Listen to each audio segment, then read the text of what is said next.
Russia's leaders are imposing pain on their nation's economy. Russia's bid to join the World Trade Organization is now in jeopardy, and so too is its attempt to join the Organization for Economic Cooperation and Development. But perhaps the worst fallout for Moscow is that its behavior has fundamentally called into question whose vision of Russia is really guiding that country. There was a time recently when the new president of Russia laid out a positive and forward-looking vision of his nation's future.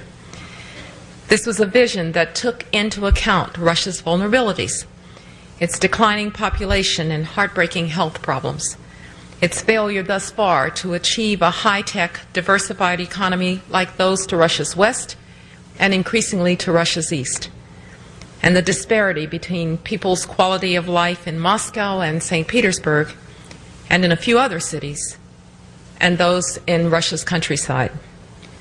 This was a vision that called for strengthening the rule of law and rooting out corruption and investing in Russia's people and creating opportunities not just for an elite few, but for all Russian citizens to share in prosperity.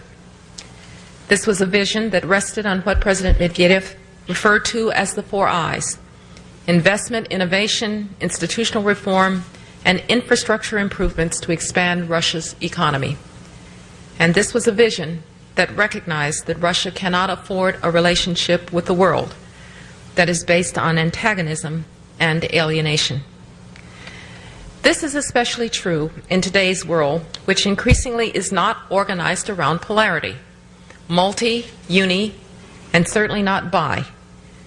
In this world, there is an imperative for nations to build a network of strong and unique ties to many influential states. And that is a far different context than much of the last century, when U.S. foreign policy was frankly hostage to our relationship with the Soviet Union. We viewed everything through that lens, including our relations with other countries. We were locked in a zero-sum ideological conflict. Every state was to choose sides, and that reduced our options. Well, thankfully, that world is also gone forever, and it's not coming back. As a result, the United States is liberated to pursue a multidimensional foreign policy, and that is what we're doing.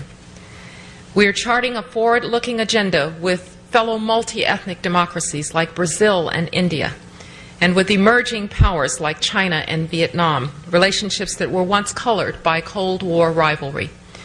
We're transforming our alliances with in Asia with Japan and South Korea, Australia and the Philippines, with other countries of ASEAN, and expanding them for platforms for our common defense as catalysts for fostering regional security, advancing trade, promoting freedom, and building a dynamic Asia-Pacific region. We're rebuilding relations with countries like Libya, whose leaders are making responsible choices to rejoin the international order. We are deepening partnerships rooted in shared principles with nations across Africa and to support the new African agenda for success in the 21st century. We've quadrupled foreign assistance to promote just governance, investment in people, fighting disease and corruption, and driving development through economic freedom. We're moving beyond 60 years of policy in the broader Middle East, which during the Cold War led successive administrations to support stability at the price of liberty, ultimately achieving neither. And we are charting a hopeful future with our friends and allies in the Americas, from whom we were at times deeply estranged during the Cold War. Here we have doubled foreign assistance, and now we are pursuing a common hemispheric vision of democratic development, personal security, and social justice. Anachronistic Russian displays of military power will not turn back this tide of history. Russia is free to determine its relations with sovereign countries, and they are free to determine their relationships with Russia, including in the Western Hemisphere. But we are confident that our ties with our neighbors who long for better education and better health care and better jobs and better housing will in no way be diminished by a few aging blackjack bombers visiting one of Latin America's few autocracies, which is itself being left behind by an increasingly peaceful and prosperous and democratic hemisphere. Our world today is full of historic opportunities for progress, as well as challenges to it, from terrorism and proliferation to climate change and rising commodity prices. The United States has an interest in building partnerships to resolve these and other challenges, and so does Russia. The United States and Russia share an interest in fighting terrorism and violent extremism. We and Russia share an interest in denuclearizing the Korean Peninsula and stopping Iran's rulers from acquiring the world's deadliest weapons. We and Russia share an interest in a secure Middle East where there's peace between Israelis and Palestinians.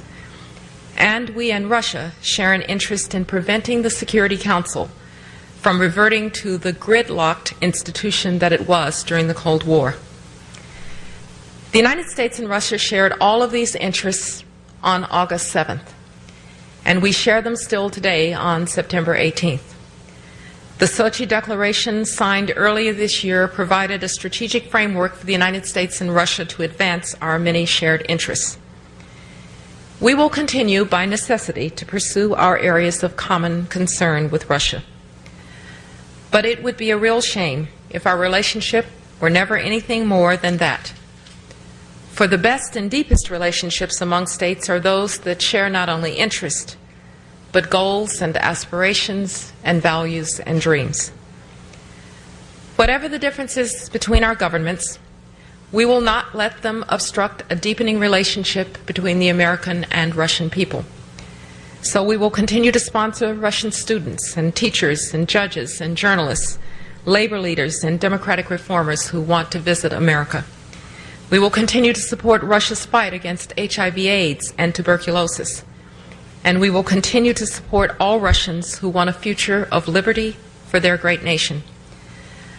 I sincerely hope that the next President and the next Secretary of State will visit Russia and will take time to speak with Russian civil society and will give interviews to Russia's diminished but still enduring independent media, just as President Bush and I have done. The United States and our friends and allies in Europe, but also in the Americas and Asia and Africa and the Middle East, are confident in our vision for the world in this young century. And we are moving forward. It is a world in which great power is defined not by spheres of influence or zero-sum competition or the strong imposing their will on the weak, but by open competition in global markets, trade and development, the independence of nations, respect for human rights, governance by the rule of law, and the defense of freedom. This vision of the world is not without its problems, or its setbacks, or even its significant crises, as we have seen in recent days. But it is this open, interdependent world, more than any other in history, that offers all human beings a greater opportunity for lives of peace, prosperity, and dignity. Whether Russia's leaders overcome their nostalgia for another time and reconcile themselves to the sources of power and the exercise of power in the 21st century still remains to be seen. The decision is clearly Russia's and Russia's alone. And we must all hope, for the good of the Russian people and for the sake of us all, that Russia's leaders make better and right choices. Thank you very much.